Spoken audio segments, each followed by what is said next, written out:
Good morning and welcome to Friday's Market Wrap-Up. As we say almost every Friday in the past year and a half since the president's been elected man, what a week it has been. Kicked off with some craziness. Well, kicked off with a lot of craziness, followed by the Fed, followed by the G20 summit. I have a full trash bag full of popcorn getting ready for today and tomorrow as the leaders get together down in Buenos Aires, Argentina, and it's going to be an absolute clown car. But I mean, barring any significant news, I think my bet is we come away with a trade truce, and we'll get to that in a couple minutes. And the president more or less telegraphed that on the way to a Marine One, on the way to Air Force One, on the way to Argentina. He said, hey, I'm kind of happy with where we are right now, meaning we got some tariffs, we're bringing in some coin. It's at least better than being screwed for the past 40-ish years from China. And United States, Mexico, and Canada sign a pact to replace NAFTA. Where's all the limousine liberals and all the idiot economists who said, oh my God, if the president rips up NAFTA, well, and Obama, say if the president rips up NAFTA, we're all going to die. It's just, you become tone deaf to stupid people. The U.S. did a deal with Mexico. It's a great deal. The president had the president of Mexico on the phone, on speakerphone. Hey, great deal. And then Canada, for that next couple of days, were like, we're not doing anything unless it's great for Canada. A week and a half, 2 weeks later, they signed a deal. Mr. Eyebrow, sliding down his face up to the north, signed a deal, and the president is putting America first, and he got a good trade deal done with America. Now let's shift to the G20 summit. This is the most pivotal meeting I can remember in a long time. And real quick, since this is happening, or the president's meeting with Xi Jinping tomorrow, and he canceled the meeting with Putin based on what I reported earlier in the week. Earlier in the week, I thought the markets were going to implode. I was wrong on Russia attacking 3 Ukrainian patrol boats, ramming them, and it's an act of war. Under Bill Clinton, Obama, Bush, Manny, Mo, and Jack, they wouldn't let Ukraine enter NATO. Ukraine should absolutely be in NATO, and they haven't let them in NATO because, we don't want to inflame Putin. Ukraine used to be part of Russia. It's right on their front door. Ooh, how can you inflame Putin more? He invaded Crimea. He invaded eastern Ukraine. He shot down an airliner full of men, women, and children. How can you inflame him more? So I'm ranting about this because since we didn't let him in NATO, we signed a defense pact. We signed a defense agreement with Ukraine that says if you're ever attacked by Russia, we're going to fight for you. They were attacked by Russia this week and they did nothing. So that little side rant was next week's going to be an incredibly pivotal week. Obviously tomorrow we're going to see what the headline is from Trump's dinner with Xi. But we're going to open up the doors next week because this is an incredibly pivotal time in the market. We haven't even made it, as I said, this last rip your face off rally, when we hit the bottoms in October, I said, do not believe it. It is not the bottom. We're going to sell into this rally. And I was right. We imploded. I said, we're going to retest these October lows. And if we don't hold them, we're down to the February lows. We held them. But look at this bounce. This bounce is about almost half as high as the other one. Didn't even get up to the 50-day moving average. So what we're going to do is open up the doors next week to all of our live training and trading services here at TGO, Top Gun Options, with our industry-leading full throttle program. All you need to do to register, and it's free, like I said, this is on me. You come and join current members and see what they're seeing and the positions we have on and learn how to potentially trade equity options to take your portfolio supersonic. All you need to do is head to go.topgunoptions.com/FT, and that's obviously short for full throttle. Go.topgunoptions.com/joinFT, and just for registering, man, I'll throw about $90 of bonuses at you. Our proprietary trade plan, which is a must-read, a 7-step trade plan. A lot of you who aren't current TGO members have been wandering around this financial training forest. Well, financial education. We don't do education, we do training. And Wiz, all these people talk about having a trade plan, and I don't have one. Well, that's because they don't have one. I do.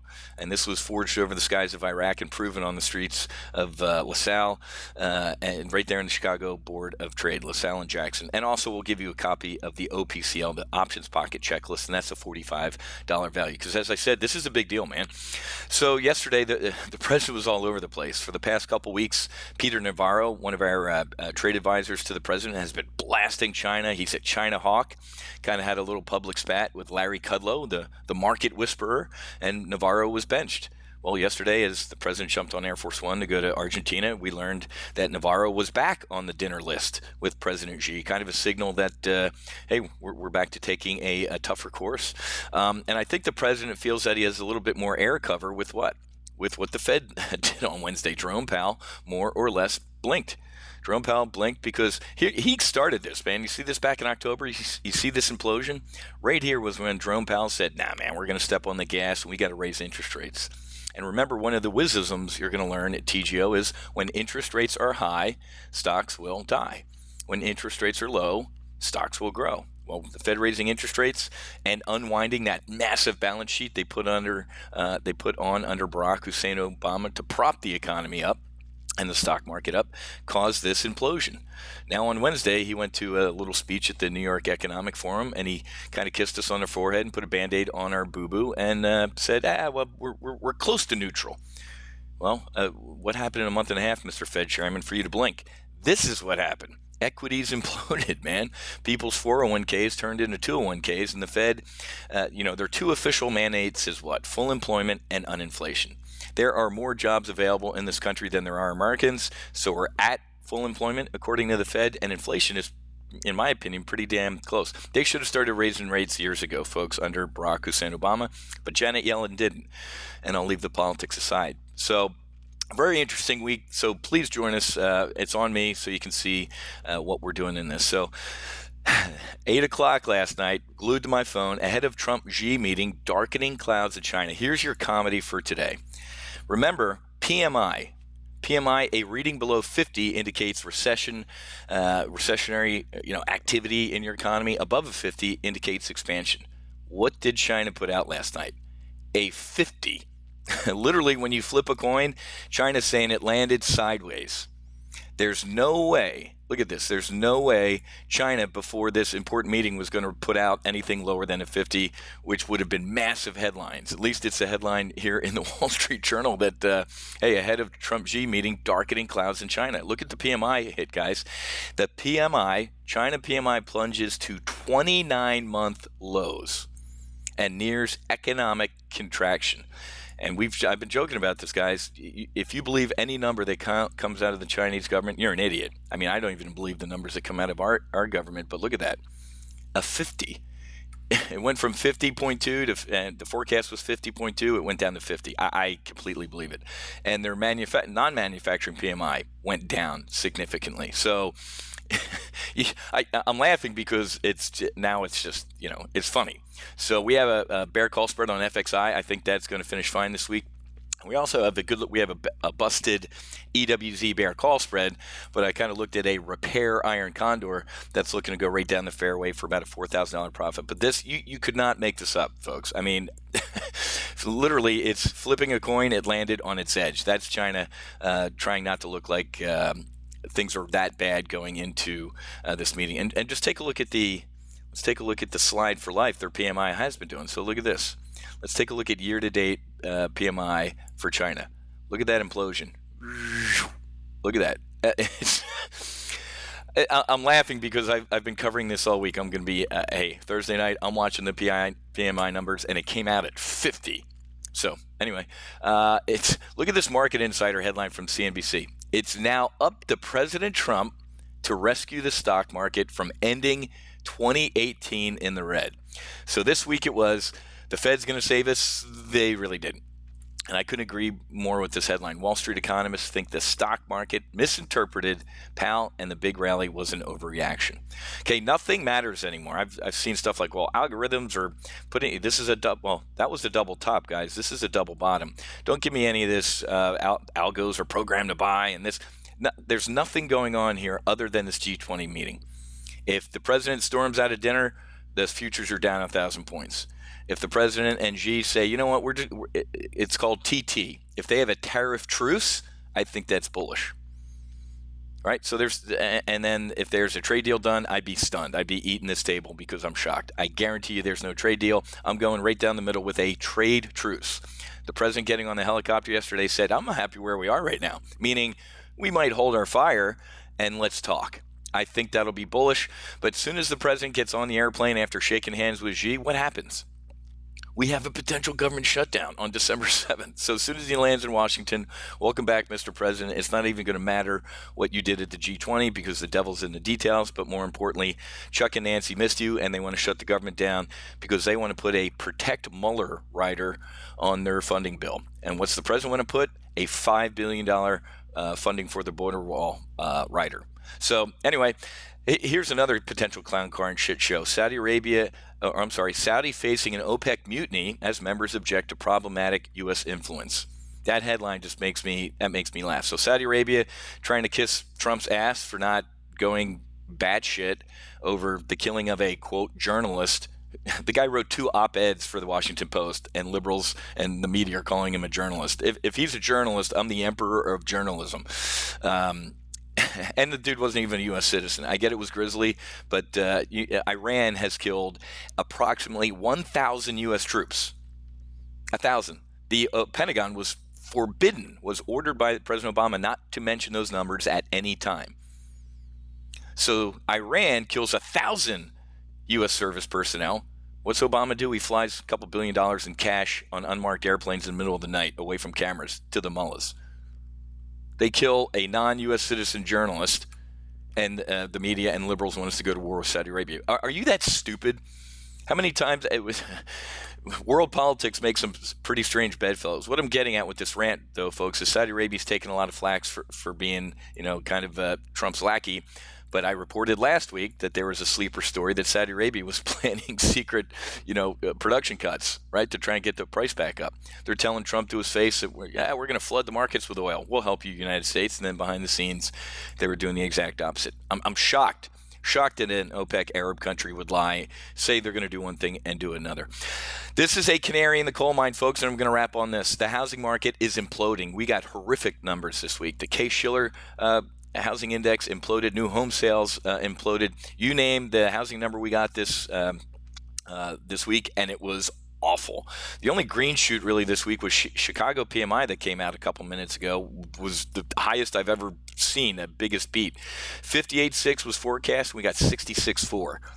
I kind of like the Chinese numbers. I don't know if I necessarily believe that one. So here we are, guys. I remain neutral to volatile here. I'm not necessarily going to go uber bearish, but this wasn't a bottom in my opinion. A bottom is characterized by a lot of things: washout selling, institutional selling, a spike in volatility, 5, 6, 7 things. If you come to our free webinars next week, I can tell you what makes a bottom. This ain't it. Okay.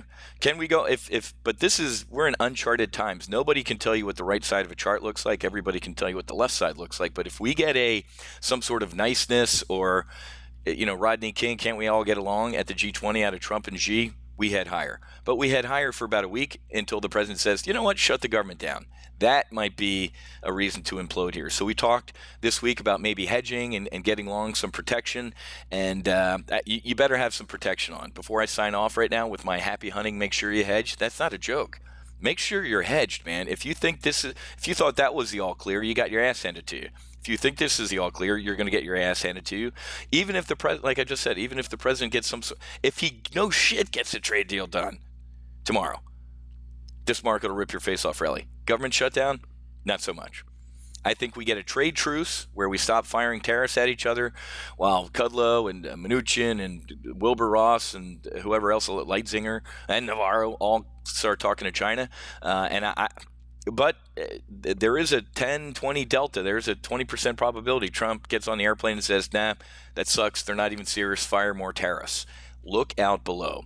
So as well as I do, this president tried to own the stock market on the way up. The only president in my lifetime who would beat his chest and take almost daily credit for an up stock market.